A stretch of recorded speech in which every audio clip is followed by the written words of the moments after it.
संत ज्ञानेश्वर माऊलींची पालखी दरवर्षी आळंदीहून पंढरपूर पर्यंत 21 दिवसांचा पायी प्रवास करून पांडुरंगाच्या दर्शनाला पोहोचते। काही हिस्ट्री आजच्या पिढीला समजावणे, आजच्या पिढीपर्यंत पोहोच करणे खूप गरजेचे आहे। हा संपूर्ण सिरीज संत ज्ञानेश्वर माऊलींच्या जीवन गाथेवर आधारित आहे। हा त्याचा पहिला भाग आहे। आळंदी हे ठिकाण इंद्रायणी नदीकिनारी वसलेले एक छोटस गाव आहे। याच आळंदीमध्ये वयाच्या अवघ्या 21व्या वर्षी संत ज्ञानेश्वर महाराजांनी एका बंद खोलीमध्ये बसून जिवंत समाधी घेतली। ज्या खोलीमध्ये त्यांनी ही समाधी घेतली त्याच्या आजूबाजूला एक सुंदर असं मंदिर बांधण्यात आलं। हेच आजचं संत ज्ञानेश्वर माऊलींचं मंदिर आहे। विठ्ठलपंत हे संत ज्ञानेश्वर महाराजांचे वडील, रुक्मिणीबाई या त्यांच्या माता। या जोडप्यांना एकूण 4 मुलं झाली। निवृत्तीनाथ, ज्ञानेश्वर, सोपान आणि मुक्ताबाई। पुढे देवदर्शनाला गेल्यानंतर त्र्यंबकेश्वर येथे विठ्ठलपंतांनी म्हणजेच संत ज्ञानेश्वरांच्या वडिलांनी या संसाराला कंटाळून संन्यास घेतला आणि मुलांना सांभाळण्याची जबाबदारी एकट्या रुक्मिणीबाई म्हणजेच त्यांच्या पत्नीवर आली। परिस्थिती वाईट होती आणि रुक्मिणीबाई यांना होणाऱ्या त्रासाला बघून विठ्ठलपंतांनी म्हणजेच ज्ञानेश्वरांच्या वडिलांनी घेतलेला संन्यास त्यागून परत संसारामध्ये प्रवेश केला। हा एक धाडसी निर्णय होता, परंतु त्यावेळेच्या ब्राह्मण समाजाला हा निर्णय पटणारा नव्हता। त्यामुळे समकालीन ब्राह्मणांनी ज्ञानेश्वरांच्या संपूर्ण कुटुंबावर बहिष्कार टाकला आणि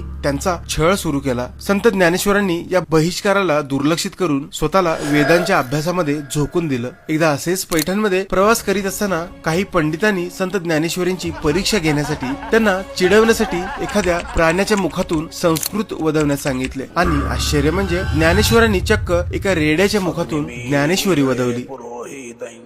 हा वयाच्या 16व्या आणि 17व्या वर्षी केलेला मोठा मिरॅकल होता। संत ज्ञानेश्वर माऊलींची कथा पुढे ऐकण्यासाठी भाग 2 नक्की बघा। मित्रांनो, होईल तितका हा व्हिडिओ शेअर करा। जर तुम्ही आपल्या चॅनलवर नवीन असाल तर दिलसे पुणेकर चॅनलला फॉलो सुद्धा नक्की करा।